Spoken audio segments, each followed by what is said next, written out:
Sud Radio, midi 13h, Alexis Poulain, sans réserve. Et on est ensemble jusqu'à 13h sur Sud Radio pour Poulain sans réserve. Aujourd'hui, on va parler des influenceurs en politique et de cette campagne législative impressionnante avec Sébastien Delogu, député sortant LFI des Bouches-du-Rhône. Et puis, on parlera des programmes économiques des partis politiques. Ce matin, c'est le Front Populaire qui dévoile son programme économique et son chiffrage avec Christophe Rameau, enseignant-chercheur au Centre d'économie de la Sorbonne. Si vous souhaitez réagir, posez vos questions à nos invités. 0826 300 300. On se retrouve dans un instant. À tout de suite. Sud Radio, midi 13h, Alexis Poulain, sans réserve. Alexis Poulain, sans réserve, l'invité. Et notre invité, c'est Sébastien Delogu, député sortant des Bouches-du-Rhône. Bonjour Sébastien. Je vous entends pas. Alors, on a un petit souci de son. On va régler ça tout de suite. C'est bon, c'est revenu. Merci d'être avec nous. Alors, le son, les réseaux sociaux. Vous avez fait parler de vous récemment avec d'abord ce drapeau palestinien dans l'enceinte de l'Assemblée nationale qui a choqué l'ensemble de la classe politique, pourrait-on dire, mais qui a fait de vous une sommité des réseaux sociaux. Et je voulais parler avec vous justement du rôle des influenceurs dans cette campagne qui est centrale. On a vu Squeezie, qui est le youtubeur numéro 2 en France, qui a pris position pour dire à ses nombreux abonnés, plusieurs millions, de ne pas voter Rassemblement National. Vous avez fait une vidéo avec Maëva Guénam, elle aussi très connue, sur le son de Diams, la jeunesse emmerde le Front National en quelque sorte. Qu'est-ce qui se passe avec les réseaux sociaux aujourd'hui? Est-ce que c'est un outil central? Et comme le dit Jérém Star, est-ce que certains influenceurs ont été payés par des partis pour faire campagne? Et si c'est le cas, est-ce que vous avez payé Maëva Guénam pour faire cette vidéo avec elle? Non, pas du tout. Je paye personne. Et d'ailleurs, je ne sais pas où je trouverai l'argent pour payer des gens pour parler, et des influenceurs pour parler. Mais en tout cas, ce qui est sûr, c'est que vous avez un monde qui est le monde des influenceurs, qui est très controversé, puisque vous avez des personnes qui vendent des produits, qui incitent la population à acheter des produits, on va dire des chinoiseries, entre guillemets, mais qui, derrière, amènent à ce qu'ils perdent de la crédibilité. Et aujourd'hui, vous avez des gens qui prennent leurs responsabilités en tant que citoyens lambda, qui touchent des personnes qui sont complètement oubliées. C'est des personnes qui ne regardent même plus la télé, qui regardent absolument que les réseaux sociaux, et qui ont besoin aussi d'avoir un message politique à l'intérieur de ces réseaux-là. Alors peut-être qu'on peut me juger par rapport à Maëva Guénam, peut-être qu'on peut juger d'autres influenceurs et influenceuses qui ont pris des positions assez fortes, mais c'est quand même une personne qui a pris des positions très fortes pour la Palestine, et donc du coup elle avait le droit aussi d'appeler à faire barrage au Front National, et ce qu'elle a fait en tant que simple citoyenne impliquée dans ce qui se passe dans son pays. Mais est-ce qu'il n'y a pas aussi une stratégie assumée de la part des partis politiques, notamment la France Insoumise, mais aussi le Rassemblement National, d'aller chercher le vote des plus jeunes via ces influenceurs, via ces réseaux sociaux? Mais écoutez, je pense que les réseaux sociaux, c'est un outil de communication, comme vous le dites vous, qui amène à ce que des personnes qui sont complètement hors radar du monde politique puissent justement s'intéresser à cela. Moi, comme vous pouvez le voir, effectivement, maintenant, je poste pas mal de vidéos, j'ai un canal Instagram où je parle aux gens de façon très naturelle, mais où aussi je leur expose l'effet de ce qui se passe ici en France, et ça amène bien évidemment à ce qu'ils s'intéressent un peu plus en politique. Et je reçois vraiment des milliers de messages de personnes qui me disent « mais on n'était pas au courant que le Rassemblement National a voté contre l'augmentation du SMIC, que le Rassemblement National a voté pour telle ou telle proposition de loi ». Et donc du coup, c'est vrai que ça les intéresse un peu plus, et il faut savoir que nous avons des jeunes qui sont en train de faire des études, qui sont concentrés dans leur quotidien, qui doivent aussi aller travailler pour pouvoir se payer des études. Et quand on leur explique que le Front Populaire va amener aujourd'hui une espèce de de secours à leur problématique et qui va donc faire, comment on appelle ça, je me souviens plus. Bon, bref, c'est pas grave. On va leur donner de l'argent, entre guillemets, pour qu'ils puissent survivre pendant qu'ils étudient et non pas aller travailler pour pouvoir étudier. Donc du coup, ça les sort de leur quotidien, de leur matrice où ils sont enfermés dans un monde sociétal qui les dérange. Ouais. Et est-ce que justement, alors ce Front populaire, on voit qu'il y a une alliance de circonstances, pas suite à l'annonce de la dissolution d'Emmanuel Macron. Est-ce que c'est quelque chose qui peut tenir sur la durée après le 7 juillet, ou est-ce que déjà les dissensions qui se font jour, on entend beaucoup dire, écoutez, Jean-Luc Mélenchon ne sera pas Premier ministre. Il y a des points d'accord qui ont été mis dans l'accord programmatique, mais on voit que beaucoup, que ce soit chez Place Publique ou au Parti socialiste, essayent déjà de montrer qu'il y a une différence entre eux et la France insoumise. Est-ce que ça peut tenir sur le moyen, voire le long terme ? Écoutez, déjà, tout ce que je peux vous dire, c'est que c'est une espèce d'élan qui s'est construit dans une urgence à la suite de la prise de parole du président de la République, qui était de dissoudre l'Assemblée nationale. Donc ça prouve bien que de notre côté, vu que nous sommes pris de responsabilité en se mettant tous autour de la table, ça veut dire que aujourd'hui nous représentons réellement le Front républicain comme il l'appelle. Parce que, comme vous le voyez dans certaines circonscriptions, il y a des candidats RN qui ne sont pas candidats parce qu'il y a des candidats de droite ou vice-versa. Et donc, du coup, ça prouve bien que il y a aujourd'hui deux camps, celui de l'alliance des droites avec l'extrême droite et celui de la gauche. Mais il faut pas se leurrer sur cette situation. Bien évidemment que c'est un mariage forcé.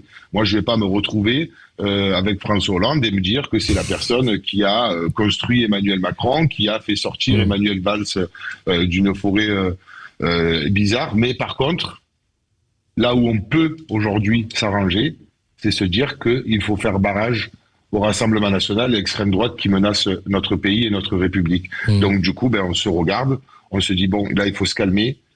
Il faut aujourd'hui prendre nos responsabilités et justement essayer d'avancer sur ce point-là.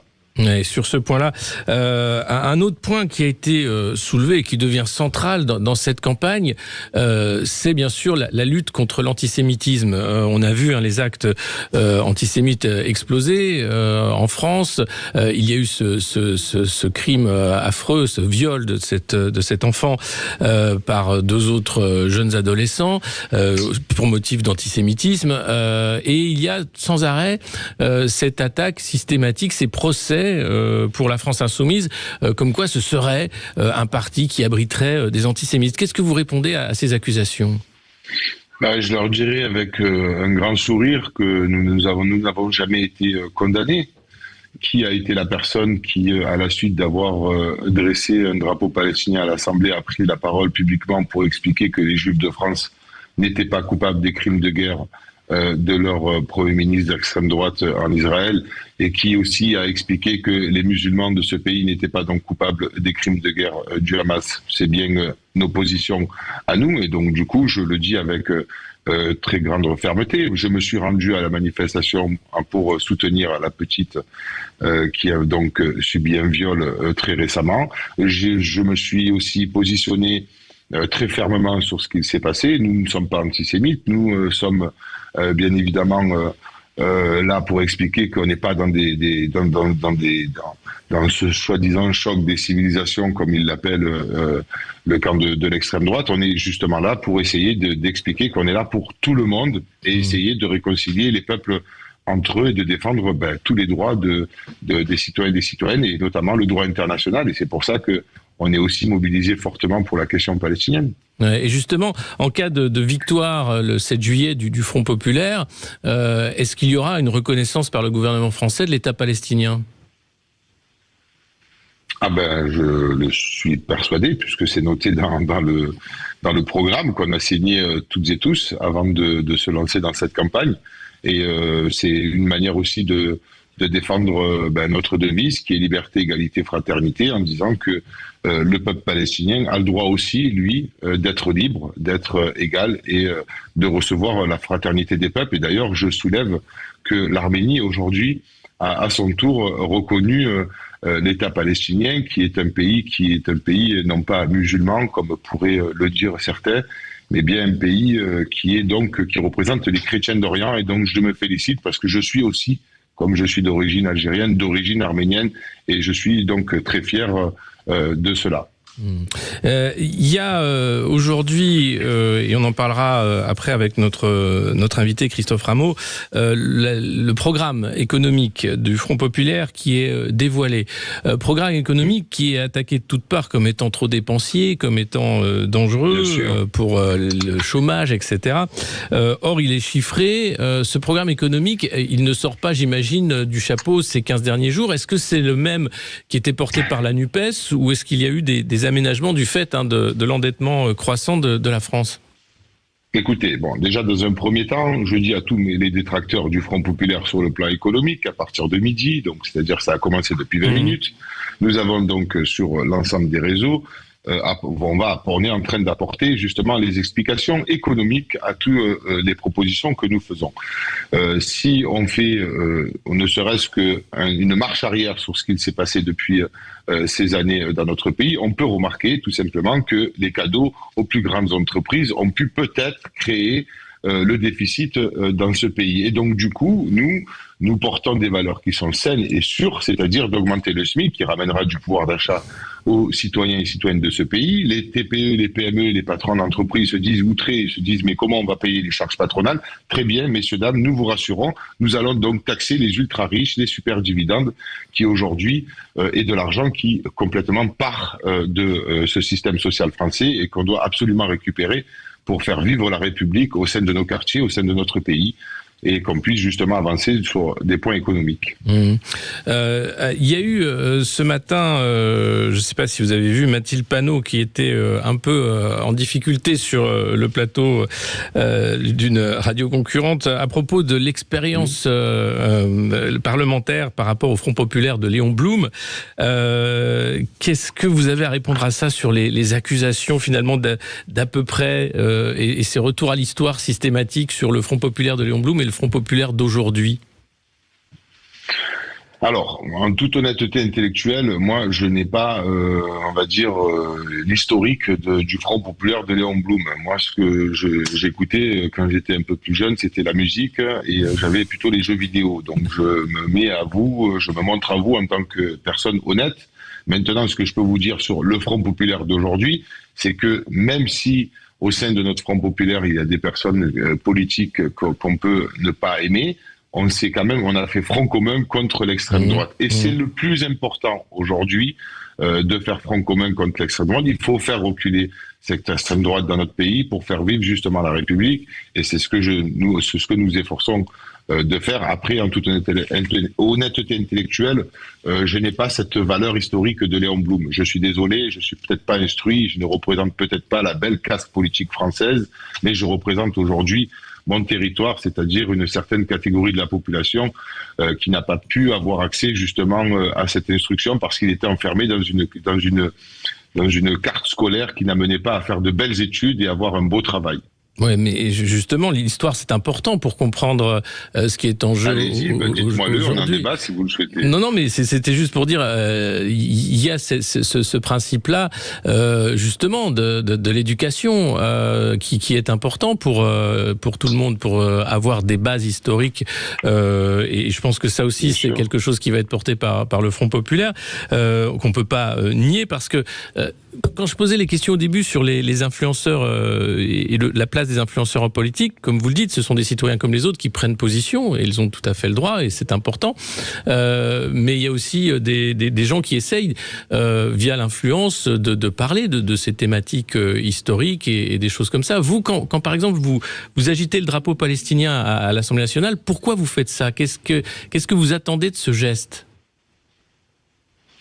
Ce geste était une manière que les personnes qui se trouvaient en face de moi voient comme un miroir et qui se retrouvaient sur un tas de cadavres parce ils avaient pris des positions extrêmement fortes à l'Assemblée nationale où ils étaient limite complices de vendre des armes à une armée génocidaire, limite complices de voir tout un peuple être dans une guerre où ils n'avaient de toute façon pas les moyens de se défendre. Et je veux aussi dire aux personnes qui ont vu ce geste-là que je ne l'ai pas fait pour briller politiquement. Je l'ai fait pour l'honneur des personnes que j'avais moi-même rencontrées à Rafah, puisque je me suis rendu le 4 février, en plein la période du conflit, avec une délégation parlementaire, d'ailleurs, qui était accompagnée de personnes qui représentent aujourd'hui le nouveau Front populaire. Et nous avons vu des personnes à l'hôpital, des cas très graves de dames qui avaient perdu donc ses 5 enfants, la moitié de sa jambe, qui était devenue cardiaque à la suite de tout cela et qui aujourd'hui nous disait qu'elle s'en foutait complètement du Hamas, ce qu'elle voulait, elle, c'était juste vivre et vivre en paix avec les peuples.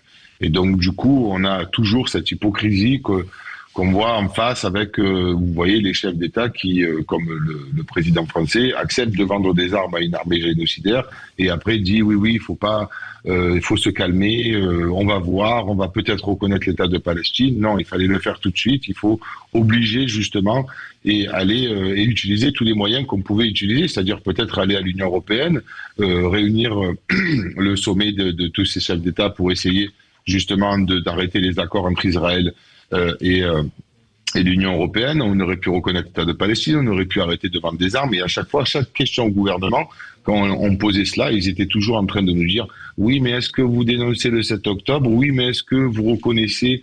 Bon, à la fin, on était là, on disait « Oui, on est d'accord sur tout, mais est-ce que vous pouvez nous répondre sur les questions ?» Donc, il y avait une hypocrisie générale qui s'était installée à l'Assemblée nationale, et moi, de voir que les chars rentraient à Rafah alors que nous y étions partis avec une délégation, je me suis insurgé de cette situation et je l'ai fait en tremblant, je l'ai fait aussi avec honneur parce que je savais que ça allait les mettre face à leurs responsabilités. Et vous l'avez vu, Yael Braun-Pivet, comme elle a crié, oui. C'était pour elle, c'était la fin du monde, alors qu'en fait, c'était juste pour alerter qu'il y avait un peuple qui est en train de se faire génocider, alors qu'en fait, les personnes qui s'insurgent de cette situation, qu'on demandait à ce que je sois pénalisé, ont demandé à mon exclusion, c'est des personnes qui sont tout simplement pro-Netanyahou, pro-extrême droite, et non pas pro-Israël ou non pas pro-juif. C'est des personnes qui sont pro-Netanyahou, c'est-à-dire un ministre d'extrême droite qui est en train de génocider tout un peuple en Palestine. Merci beaucoup Sébastien Delogu, député sortant des Bouches-du-Rhône, d'avoir répondu à nos questions. On se retrouve dans un instant sur Sud Radio. À tout de suite. Sud Radio, midi 13h, Alexis Poulain, sans réserve. Alexis Poulain, sans réserve, l'édito. Alors, lutter contre la pédocriminalité, on est tous d'accord, hein, c'est une des priorités que devraient avoir tous les gouvernements, y compris l'Union européenne, sauf que, au nom de cette lutte, l'Union européenne s'apprête à sortir une de ces lois liberticides dont elle a le secret, une surveillance algorithmique de masse de toutes les messageries cryptées de WhatsApp à Signal. C'était discuté ce jeudi au Conseil de l'Union européenne, un texte de lutte contre les pédocriminels qui prévoit de scanner toutes les images et tous les liens qui sont envoyés par messagerie privée. Ainsi, si vous envoyez des photos de vacances à vos amis, bien il faudrait accepter que ces photos soient scannées par un algorithme afin de détecter si elles sont illégales ou non. Alors évidemment, les associations de défense des libertés montrent du doigt une loi qui pourrait être dangereuse parce que les erreurs algorithmiques, elles sont possibles, et puis parce que c'est une porte ouverte à une surveillance de masse que même l'URSS n'avait jamais réussi à mettre en place, ou aucun régime totalitaire aujourd'hui, même s'il en rêve, n'a réussi. Alors, cette loi, elle s'appelle l'Upload Moderation, la modération des téléchargements, alors qu'elle était autrefois appelée l'analyse côté client, c'est-à-dire qu'on demandait l'autorisation avant même le téléchargement sur une de ces messageries. Très vite, il y a eu des levées de boucliers, notamment la présidente de Telegram qui a dit que si cette loi passait, eh bien Telegram pourrait quitter l'Union européenne. Signal, et d'autres qui ont expliqué que cette approche était extrêmement dangereuse pour nos libertés, avec ce risque toujours de l'erreur qui n'est pas maîtrisée. Et puis aujourd'hui, on a Vera Jourova qui s'occupe de la transparence et des valeurs au sein des institutions européennes, qui expliquait que cette proposition ne va pas lutter contre les messageries cryptées et qu'elle respecterait les données et les données privées des utilisateurs. Évidemment, ça va à l'encontre de ce qui a été annoncé. Alors, cette loi aurait dû être discutée et votée sous la présidence belge, la Belgique, qui est un pays qui a quand même été sensibilisé à la pédocriminalité suite à l'affaire Dutroux et qui essaye de faire beaucoup. Eh bien, ils ont décidé finalement de ne pas voter et de refiler le bébé, en quelque sorte, excusez-moi du terme, à la présidence hongroise, puisque oui, c'est la Hongrie qui va prendre la présidence de l'Union européenne pour discuter de cette loi qui pourrait éventuellement être votée lors d'un trilogue, comme ça s'appelle, à l'automne. Voilà, donc c'est pour vous dire que ça continue. Le plan, ou du moins les mesures de surveillance globale et algorithmique continuent. D'ailleurs, au-delà même des messageries cryptées, sachez que ce soir, jour de fête de la musique, eh bien, il y aura une nouvelle phase de test de ces magnifiques caméras algorithmiques qui permettent non pas de voir votre visage, mais de voir s'il y a des choses étonnantes au sein des mouvements de foule. Voilà, c'est le monde dans lequel nous vivons. Alexis Poulain, sans réserve, l'invité. Et notre invité tout de suite est Christophe Rameau. Bonjour, vous êtes enseignant et chercheur au Centre d'économie de la Sorbonne. Je vous invite pour parler des programmes économiques des partis qui sont scrutés actuellement sur les différentes mesures. On a ce matin le Front Populaire qui dévoile en direct, alors que nous parlons, les mesures, 180 mesures chiffrées, le retour de l'ISF, un SMIC qui augmente, la taxation des super profits, plein de promesses. Mais est-ce que toutes ces promesses de programmes budgétaires et économiques sont tenables dans le cadre des traités européens ? Alors, comment dire, je pense que ce qui est important, c'est vraiment d'avoir le sens du cap, compte tenu des conditions que nous a imposées le président de la République. Oui. Malheureusement, une campagne extrêmement courte qui quelque part mine le débat démocratique, y compris sur les questions économiques. Et je pense qu'il est très important de comprendre que les citoyens se désintéressent pas, contrairement à ce qu'on entend parfois sur le thème c'est pas important, etc. Non, les citoyens sont responsables, il faut partir de ça, et donc ils sont intéressés à quelle est l'orientation qui est donnée. Et d'où on part du fait que depuis plusieurs années, si ce n'est plusieurs décennies, il y a une très grande insatisfaction populaire sur les politiques économiques. C'est le sentiment, si vous voulez, que on vit en République. Aujourd'hui, quasiment plus personne, de l'extrême droite à l'extrême gauche, ne remet en cause l'idée qu'on doit vivre en République, le suffrage universel, etc. Ça n'a pas toujours été le cas, mais c'est le cas aujourd'hui. D'un certain point de vue, il faut s'en satisfaire. Mais il y a le sentiment qu'il y a un domaine essentiel de nos vies, l'économie, qui en quelque sorte échappe à ce pacte républicain. C'est-à-dire que l'économie sert principalement, pas uniquement bien sûr, mais les intérêts d'une infime minorité. D'où cette colère sociale qui s'est exprimée à de multiples occasions, les gilets jaunes, puis les résultats des élections. Et donc la question qui est posée à l'occasion de ces élections, c'est quelles sont les positions qui sont défendues par les trois grandes forces en présence. Et mon sentiment, je suis un économiste atterré, mais mon sentiment justement, c'est que là, si je puis dire, les masques tombent. Pendant longtemps, le Rassemblement national apparaissait comme porteur, c'est ce qui faisait une partie de sa force, d'une rupture sociale, c'est-à-dire d'un programme social. Or, au pied du mur, là, si je puis dire, ce que nous présente le Rassemblement national, pour parler crûment, mais je vais pouvoir ensuite étayer tout ça, c'est la poursuite de la politique économique d'Emmanuel Macron. C'est ça. Avec des marches arrière systématiques sur l'âge de départ en retraite, sur... Oui, alors non seulement les marches arrière, mais quelque chose d'important qui est que le déficit public est très important, 5,5% du PIB, mais quand on regarde précisément pourquoi il y a ce déficit important, on s'aperçoit que c'est pas à cause des dépenses. Les dépenses publiques, en pourcentage du PIB, ont baissé l'année dernière. Par rapport aux services publics ? Parce qu'en réalité, ce déficit, il est dû à la hausse des dépenses, non pas pour les services publics, mais pour les subventions aux entreprises. Non, les dépenses publiques globalement, en mettant tout dedans, donc... Dans les dépenses publiques, vous avez deux grands volets. Vous avez les services publics. Mais il faut savoir que les services publics, donc le paiement des fonctionnaires essentiellement, en mettant dedans toutes les cotisations sociales, la part des services publics dans le PIB, ça n'a pas bougé, écoutez-moi bien, depuis 40 ans. C'est ça. Ça représente 12-13% du PIB, ça n'a pas bougé depuis 40 ans. Ce qui a augmenté, ce sont les prestations sociales, notamment, on pense toujours au RSA, mais le RSA, c'est 14 milliards, c'est les retraites, 350 milliards, vous voyez ce que je veux dire, ça, on est dans du lourd, là. Bon. Et on devrait en être fier d'ailleurs, ça permet d'être le pays au monde où les retraités sont pas dans la misère. On a transformé les retraites en un certain droit au bonheur. Je pense que nous nous devrions en être fiers, et je pense que c'est tout à fait possible de continuer à le faire. Mais je reviens donc, il y a ces deux gros postes. Mais donc, ces deux gros postes, plus les subventions aux entreprises, aux ménages, tout ça, l'année dernière, ça a baissé en pourcentage du PIB. Donc la raison pour laquelle le déficit a augmenté, c'est parce qu'on a eu insuffisamment de recettes. Ce qui a baissé plus encore, ce sont les recettes. Et là, on a le bilan d'Emmanuel Macron, qui de mon point de vue n'est pas glorieux du tout, qui est que il a fait des cadeaux fiscaux colossaux, 70 milliards au total. Quand on additionne toutes les mesures qui ont été prises au fil des ans, depuis son arrivée au pouvoir. Et à qui il a fait ces cadeaux ? Les cadeaux principalement aux entreprises, mais attention, quand on dit aux entreprises, on pense tout de suite PME. Les PME, c'est tout à fait respectable. Mais il faut savoir que la moitié des actions sont détenues par 1% des ménages. D'accord ? Le capital financier, il est très concentré. Donc, ces cadeaux fiscaux ont d'abord bénéficié mais quand on dit entreprise, c'est d'abord aux grandes entreprises et aux ménages. Mais quand on dit aux ménages, c'est d'abord, pas uniquement, mais d'abord aux plus aisés. C'est l'ISF, le prélèvement forfaitaire unique sur les revenus financiers à 30%, y compris la CSG dedans. C'est la taxe d'habitation. La taxe d'habitation, il faut savoir qu'elle était payée pour plus de la moitié, pour la moitié, par les 20% de ménages les plus aisés. Il n'y avait pas besoin de faire ce cadeau fiscal à cela. Donc, alors, le problème auquel on est confronté aujourd'hui, c'est que, comment dire, si on veut changer de cap, parce que l'économie française va mal, les économies européennes vont mal, mon sentiment, c'est que ce que propose quelque part le Front Populaire, c'est un programme à la Joe Biden.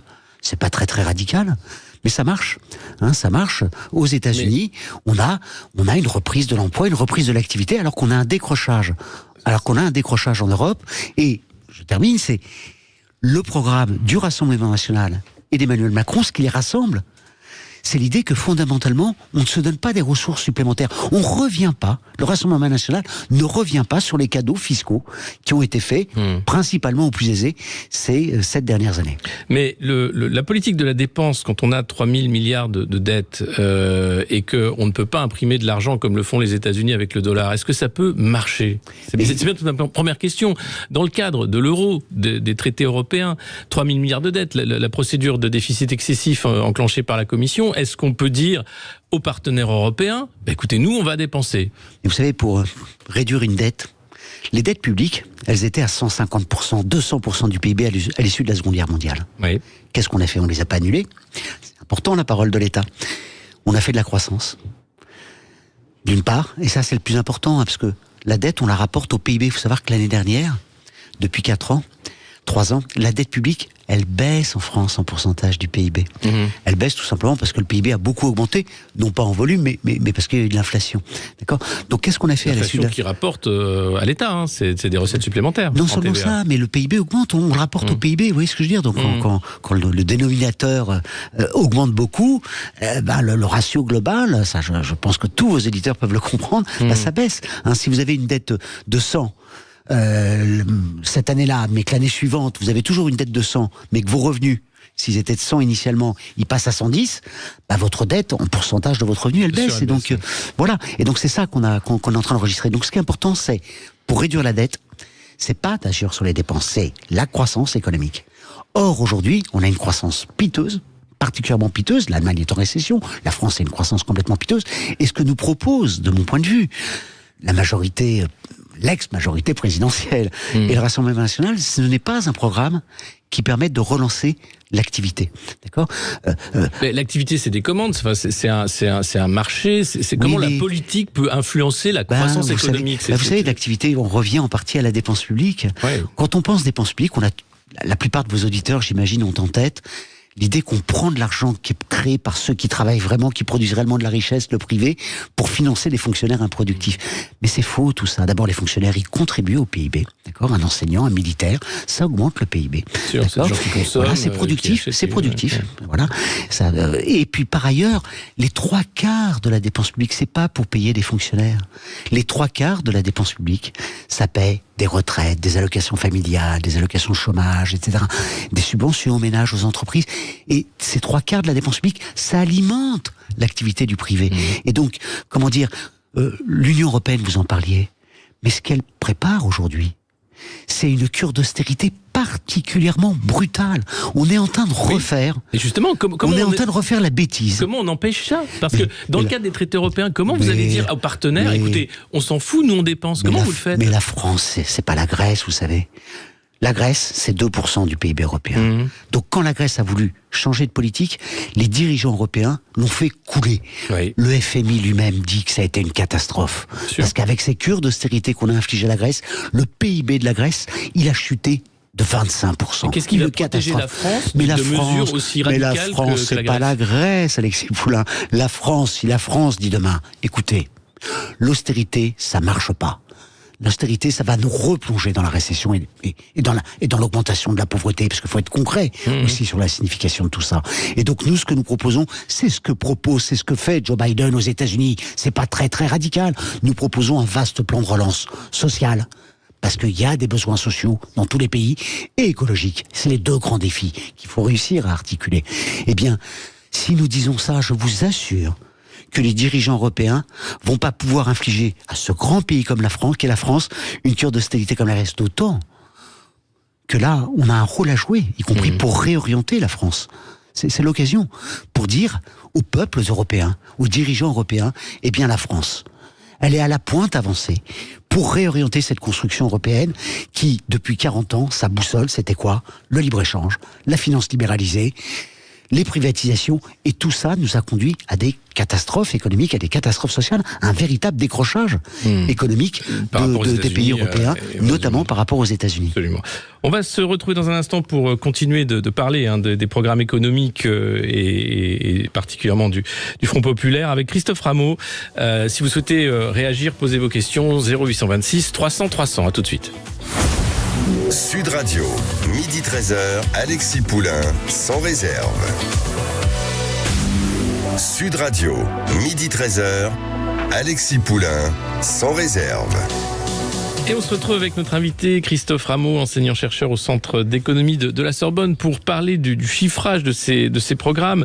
200 milliards de dépenses sur 5 ans, nous dit Jean-Luc Mélenchon pour le programme économique du Front Populaire, avec 230 milliards de recettes. Et c'est là toute la clé, c'est de la dépense qui rapporte en réalité. Une question sur le SMIC qui serait augmenté assez rapidement. Et immédiatement, vous avez une réaction comme celle de Bruno Le Maire. On va l'écouter à propos de cette augmentation du SMIC. J'aimerais avoir votre avis. Le patron d'une boulangerie, l'entrepreneur, le menuisier, le patron d'une PME, le commerçant, quand il va voir que ses salariés qu'il payait 1398 € net, il faut passer à 1600 €. Il les verra et dira: je suis désolé, j'aimerais bien vous payer ce tarif-là, mais je peux pas, j'ai pas les moyens. Donc vous aurez des vagues de licenciements et un chômage de masse.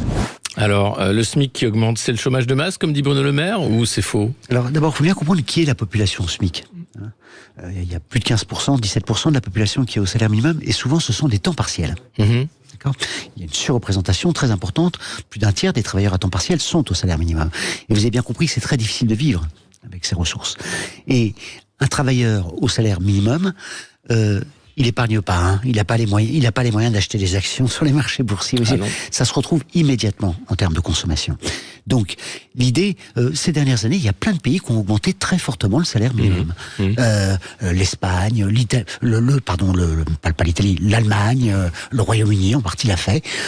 Joe Biden proposait de le doubler, ce salaire minimum. Il n'a pas pu le faire. Oui, donc, bon voilà. Donc, la mode un peu partout dans le monde, si je puis dire, c'est plutôt d'augmenter le salaire minimum. Donc, là, l'idée, c'est que, c'est de permettre un coup de pouce qui n'a pas eu lieu depuis 2012. Depuis 2012, il n'y a pas eu de coup de pouce. 12 ans où rien ne s'est passé. Le salaire minimum augmente en fonction de l'inflation, ce qui est déjà pas mal. Heureusement. Les libéraux proposent, oui mais attention, les libéraux proposent depuis des années de supprimer ce mécanisme d'indexation. Voilà, donc je pense que le cap, c'est l'idée que l'économie, elle doit d'abord satisfaire des besoins sociaux, et donc, notamment, en particulier, et par ailleurs, ça va permettre de rendre plus attractifs certains métiers, parce qu'on a un vrai problème d'attractivité dans les métiers justement relativement peu payés. Le salaire minimum, c'est quoi ? C'est principalement les hôtels, cafés, restaurants, c'est les services à la personne, d'accord ? C'est les services à la personne. L'argument sur le thème, ça va remettre en cause notre compétitivité. Ça, c'est un argument totalement fallacieux, parce qu'en fait, les grandes entreprises qui exportent, elles ont relativement peu de smicards dans leur personnel, d'accord. Donc cet argument-là ne tient pas. Alors après, sur les PME, mais moi je suis sensible au discours sur les PME. J'y suis absolument sensible. Mais ce qu'il faut répondre, c'est deux choses. Ce que propose le programme du Front Populaire, à l'encontre de ce qui a été fait toutes ces dernières années, ces dernières décennies, il n'y a pas que Macron qui est en jeu, c'est de revenir sur le principe des aides aveugles. Il y a des aides aveugles considérables qui ont été distribuées aux entreprises, c'est de recibler. Par exemple, on a des aides aveugles aujourd'hui qui vont jusqu'à 3,5 fois le SMIC. 3,5 fois le SMIC, vous avez 90% des salariés. Donc les aides sont maximales au niveau du SMIC, puis elles se réduisent après. Bon, l'idée, même le gouvernement a dit que sur ces aides au très haut salaire, et donc l'idée c'est, je pense, relancer la demande pour un chef d'entreprise. Ce qui est important, d'abord et avant tout, y compris pour un dirigeant de PME, c'est son carnet de commandes. Voilà, il y a son carnet de commandes. Très bien. Donc relancer la demande, ça va alimenter le carnet de commandes. Ensuite, l'idée que sur certains domaines, qu'il puisse y avoir des aides plus ciblées pour des PME, etc. Mais moi, ça ne me dérange absolument pas. C'est-à-dire, c'est réduire les aides aveugles, y compris aux grandes entreprises, etc., qui ont été distribuées. Et puis, sur cette base-là, relancer. Je pense que le projet, ça doit être vraiment de bifurquer, c'est-à-dire un vrai choc de reconstruction de notre pays. D'accord, mais avec bien entendu les PME, bien sûr. Quand vous dites effectivement aux patrons de PME, alors et Bruno Le Maire ne parle jamais des faillites de PME et de TPE en France, dues par exemple au coût de l'énergie ou et qui augmente fortement. Depuis 10 ans. Mais là. Comment faire si vous n'avez pas les capacités suffisantes pour payer, comme le dit Bruno Le Maire, cette augmentation de SMIC à vos salariés? Vous êtes obligé de réduire du coup la masse salariale ou pas? Mais comment dire, d'abord les faillites. Où il y aura des aides. Les faillites qui avaient baissé, les faillites qui avaient baissé suite au Covid parce qu'il y avait plein d'aides, etc. Oui. Bon, ces faillites là où elles sont, on a un phénomène de rattrapage. Donc l'économie va mal.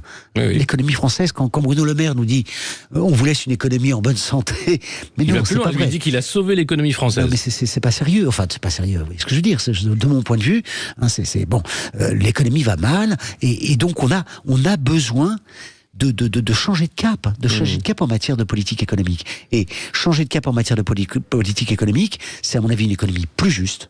Je pense que ça, c'est une exigence élémentaire et c'est la justice sociale rejoint là ici l'efficacité économique. Les estimations sur la hausse du SMIC, au grand maximum, c'est de l'ordre éventuellement de 50 000 emplois perdus. Mais il faut savoir que ce 50 000 emplois perdus à cause de la hausse du salaire minimum, avec on a plusieurs millions de personnes qui sont au salaire, c'est l'épaisseur du trait. C'est l'épaisseur du trait. Donc je ne dis pas que ça peut poser problème à certaines entreprises. Étudions ces dossiers, il n'y a aucun souci. Soyons dans des politiques ciblées, d'aide aux entreprises, mais arrêtons les cadeaux fiscaux qui bénéficient finalement. Il faut savoir que dans les PME, vous avez aussi plein de PME qui sont en situation de sous-traitance, en fait, par rapport aux grands groupes, et qui sont étouffés par les grands groupes, qui, eux, ces grands groupes font des marges considérables. Donc, remettons ça en cause. Je pense que ça permettrait aux PME de mieux souffler. Et je vous dis, les patrons de PME, faut pas les prendre pour des... Il peut y avoir des mauvaises pratiques. Mais enfin, les patrons de PME, si vous avez un carnet de commandes qui augmente, si vous avez des donneurs d'ordre, souvent des grands groupes, qui les étouffent moins, mais ils sont, quelque part, ils peuvent être fiers, pour la plupart d'entre eux, de pouvoir revaloriser mieux le travail de leurs salariés. Je pense que c'est voilà, je vous dis, aujourd'hui, on ne roule pas sur l'or quand on est au salaire minimum. Et un dernier petit point.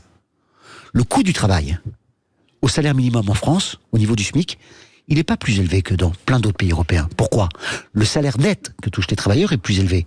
Mais la France, on est les champions du monde des exonérations de cotisations sociales. Il n'y a plus de cotisations patronales au niveau du salaire minimum. Ce qui n'est pas le cas. Ce qui n'est pas le cas dans les autres pays. Vous voyez ce que je veux dire ? Donc quand on dit le salaire minimum est très élevé en France, c'est vrai pour le salaire net que touchent les travailleurs, d'accord ? Il est plus élevé qu'ailleurs, mais c'est pas vrai pour le coût global du travail au niveau du salaire minimum. Et je pense qu'il faut intégrer le fait que tout travail mérite une juste reconnaissance. Je pense que la plupart des patrons seraient d'accord avec ça, et les salariés de surcroît.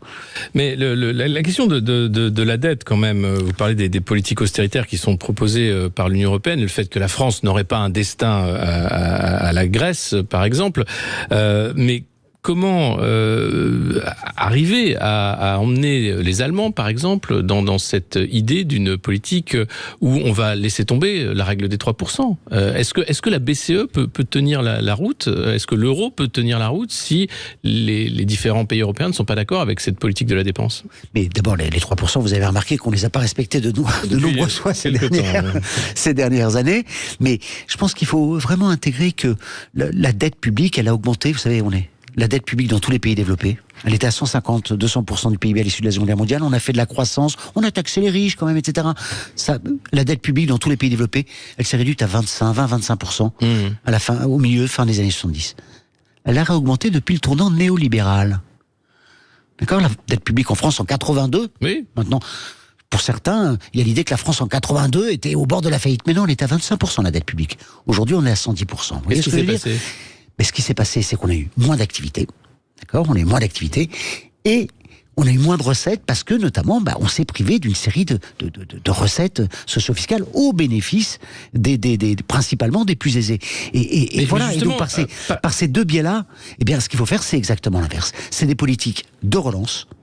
D'accord ? Politiques de relance qui permettent, c'est l'effet dénominateur dont je vous parlais tout à l'heure, et puis c'est ce qu'on appelle l'effet cagnotte, quand vous avez les recettes socio-fiscales, en fait. Sur la relance, d'accord, mais il y a quand même cette idée dans le programme du Front Populaire de taxer les dividendes, par exemple, d'aller chercher l'argent auprès de la finance. Qu'est-ce qui se passe si Total décide de mettre son siège social aux Pays-Bas ou à New York, comme il l'avait dit ? Vous savez, moi je suis pour partir d'un principe, il y a les entreprises d'un côté, mais vous savez, aux États-Unis, il y a un dispositif qui s'appelle l'exit tax. Quand vous êtes américain, quand vous avez la nationalité américaine, vous êtes obligé, tous les ans, même si vous vivez à l'étranger depuis des décennies, de faire une déclaration au fisc américain. Et le fisc américain vous dit, eh bien, vous allez payer la différence éventuelle. Si vous payez moins d'impôts là où vous vivez qu'aux États-Unis, eh bien, vous allez payer la différence au fisc américain. D'accord ? Ceux qui ont la nationalité américaine, je vous assure que les dossiers à remplir chaque année, c'est assez épais. Très bien. Bon, eh bien, je pense qu'il faut renforcer ce dispositif d'exit tax. D'accord ? C'est-à-dire pour éviter, y compris, les stratégies d'évasion fiscale qui sont particulièrement... À nouveau, on rompt le pacte républicain ici. Européenne, absolument. Merci beaucoup. Il y aurait beaucoup à dire encore sur les programmes économiques. On y reviendra bien sûr pendant cette campagne. Christophe Rameau, merci d'avoir été avec nous. Dans un instant, la culture dans tous ses états avec André Berkoff et Céline Alonso pour une émission spéciale sur Antoine de Saint-Exupéry pour les 80 ans de sa disparition. À tout de suite sur Sud Radio. Sud Radio. Sud Radio. Parlons vrai. Parlons vrai. Sud Radio. Parlons vrai.